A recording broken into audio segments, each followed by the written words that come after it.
2:28 p.m., September 13, 2005. Harvey Nichols, London. Clare Bernal is glancing at her watch.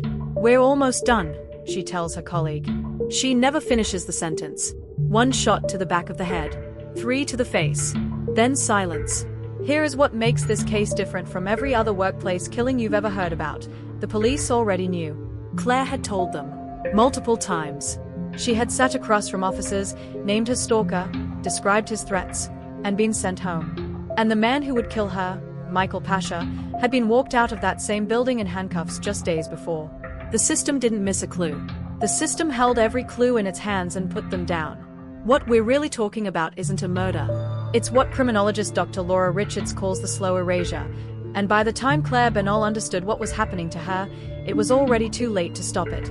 Clare Bernal was 22 years old. She worked the cosmetics counter at Harvey Nichols in Knightsbridge, one of London's most recognizable luxury department stores, the kind of place where the lighting is always warm, and the staff is always composed. Clare fit that world. People who knew her described someone warm, professional, with a life still being built. She had friends she lived with. Plans. A future she was making room for. Michael Pasha worked security at the same store. He was ex-military. He knew the building's layout, every entrance, every camera angle, every blind spot. He knew the shift schedules. He had access that most people would never question. When their relationship ended, Clare tried to move on. Pasha could not. What followed was not a rough breakup. It was a campaign. He began appearing wherever she was. On her commute. At the tube exit. Inside the store. He didn't need to force his way in. He already had a key. On one occasion, he cornered her on the platform. Blocked her exit. Moved his face close enough to hers that she couldn't step back.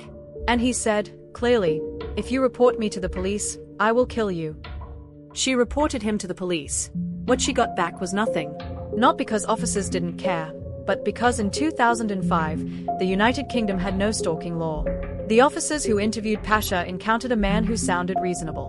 Calm. Lovesick.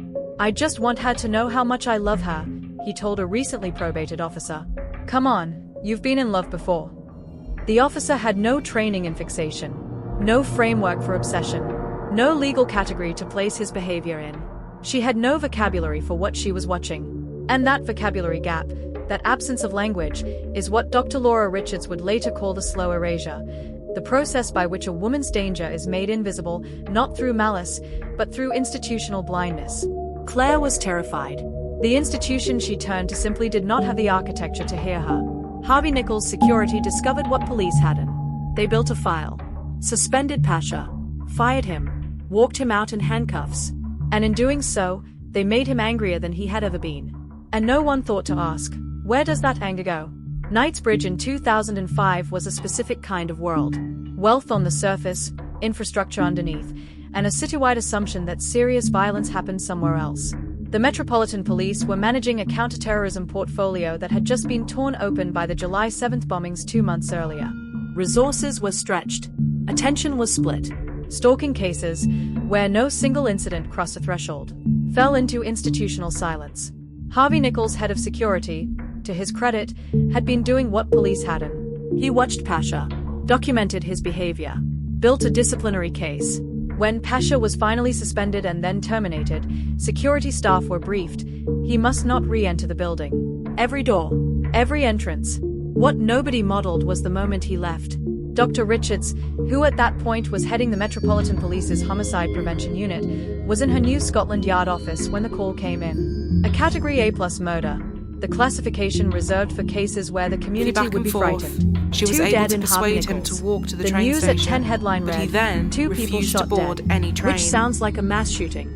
Which Clare is not what had happened. had enough. What happened is that one She man told him it was who had over, threatened a but specific he would woman's not life, take no for an obtained answer. a weapon, Pesh used his called knowledge her of the building's 20 security times, layout to and when enter she through a didn't side answer, entrance, he walked to sat her counter, outside her flat and shot her 4 for times. 2 hours. Then turned the gun on He himself. became verbally The abusive entire and shouted at her trajectory, flatmate, from first report and he was to murder, adamant that had he taken needed to months. talk to Claire. Every step but her was flatmate visible. refused. Every step was and he documented finally somewhere. gave up and left. None of it had been connected.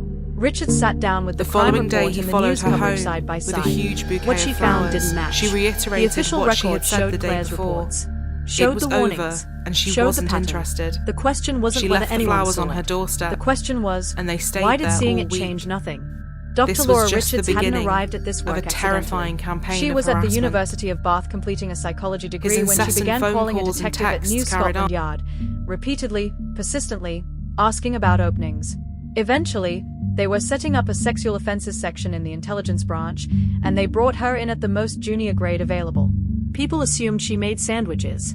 Instead, she helped build the unit from scratch. The template came from the FBI's Behavioral Analysis Unit, the same framework depicted, loosely, in Silence of the Lambs, where the character of Clarice Starling was modeled on the first female profiler in the Bureau's history.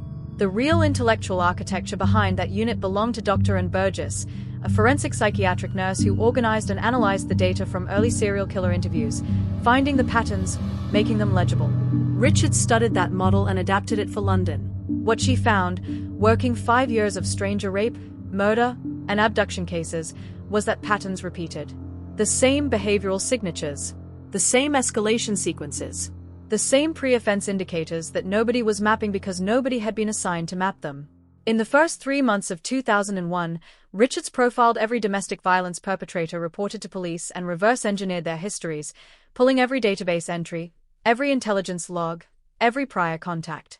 One finding changed everything. 1 in 8 domestic violence perpetrators were also raping outside the home. "They are already on our databases," she told her detective chief superintendent. The spreadsheet she showed him was dense with red rows. He asked what all the red meant. "Those," she said, "are the ones who will kill, if they haven't already." Her unit's work, sustained over 13 years, reduced domestic violence murders in London by 58%. That figure, confirmed by Metropolitan Police records, translated to 33 lives saved every year. Clare Bernal's name is not on that list. When Richards reviewed the file on Pasha, she found something specific. The behavioral indicators she'd spent years codifying were all present. The fixation, the escalation, the explicit death threat. What wasn't present was anyone who knew what they were looking at.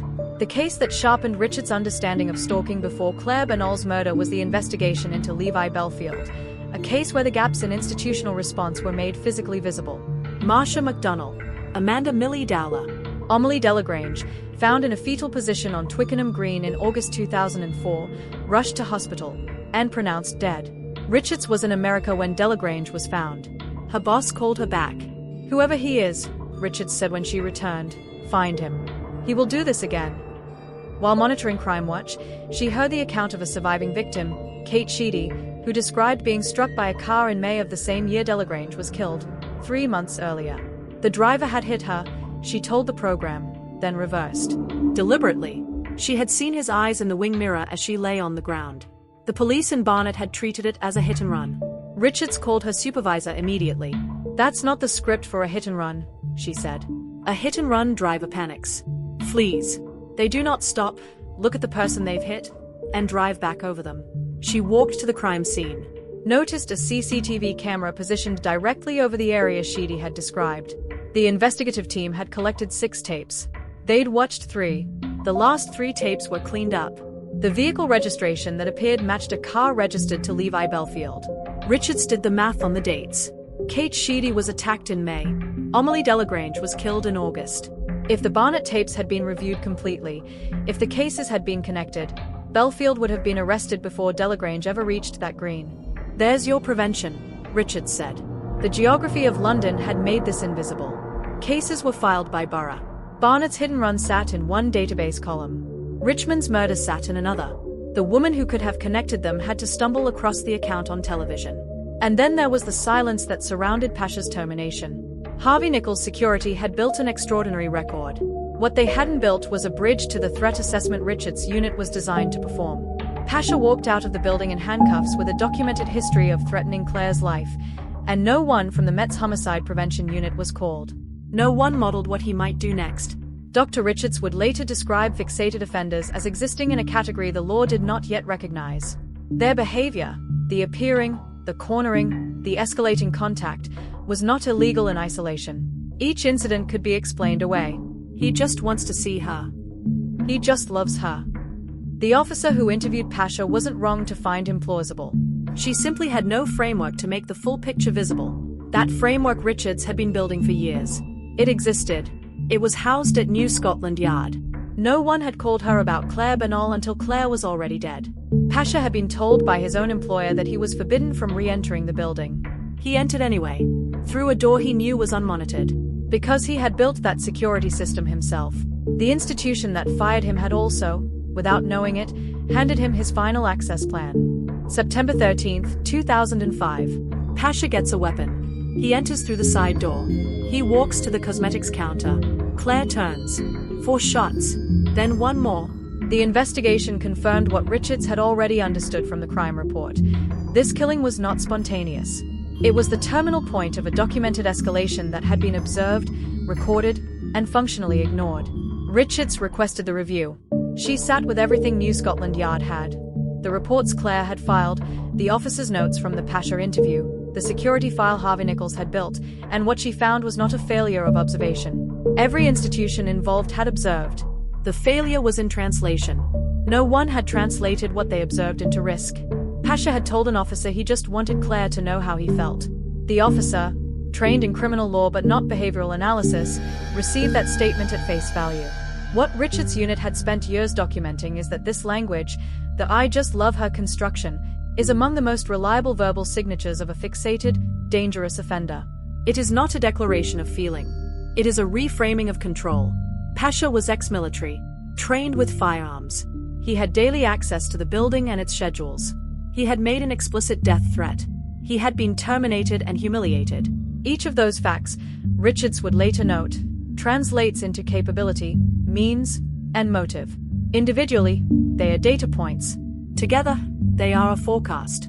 The system had all of them. No one had assembled them. The system failure here is precise. In 2005, England and Wales had no stalking law. Behavior that criminologists and behavioral analysts recognized as the pre-violence signature of fixated offenders had no legal category. Officers could not arrest for stalking because stalking did not legally exist. What existed were individual incidents, harassment, threatening behavior, each assessed in isolation, each falling short of an arrest threshold on its own. The disconnection between Harvey Nichols' security file and the Metropolitan Police's intelligence database meant that Pasha's full behavioral profile existed in 2 separate institutional memories that never compared notes. And the question that no public body has formally answered: if the Met's Homicide Prevention Unit, which existed, which was operational, which had developed exactly the risk framework relevant to this case, had been notified when Claire first reported, would the outcome have changed? Richards walked away from that review carrying the weight of that question. Then she called Claire's mother. "I went and apologized to Trisha Bernal," Richards has said, "for not doing everything we could have done to protect her daughter." Then she began the work of changing the law. The Stalking Protection Act, which came into force in England and Wales in 2019, exists in part because of what happened to Clare Bernal. Laura Richards, by then no longer at the Met, having founded Paladin, the National Stalking Advocacy Service, spent years alongside Trisha Bernal and other bereaved families lobbying Parliament. The law that resulted allows courts to impose stalking protection orders before any prosecution. It gives police a legal instrument that did not exist when Claire was alive. It names fixation and obsession as legally meaningful categories, not just interpersonal noise. It is, in a direct line, the legislation that Claire's repeated reports to the police should have triggered in 2005. Richards has since worked with the families of Alice Ruggles, Jane Clough, and Georgia Gabriel Hooper, all killed by men whose behavior had been documented, reported, and insufficiently acted upon. Every family, she has noted, has said the same thing: "If we had met you before." The Paladin service now provides independent advocates to high-risk stalking victims, people who navigate police, courts, and employers on behalf of victims who are, as Richards puts it, trying to make institutions understand a danger those institutions were not built to see. What Claire's case cost cannot be recovered. What it produced, in law, in advocacy infrastructure, in the behavioral frameworks now embedded in UK police training, is measurable. 33 lives saved per year across 13 years of the Homicide Prevention Program. A stalking law, a national service, a methodology that has since been adapted internationally. Every one of those outcomes required someone to do what Claire did: report, document, and keep asking to be heard. The difference is that now, someone is trained to listen.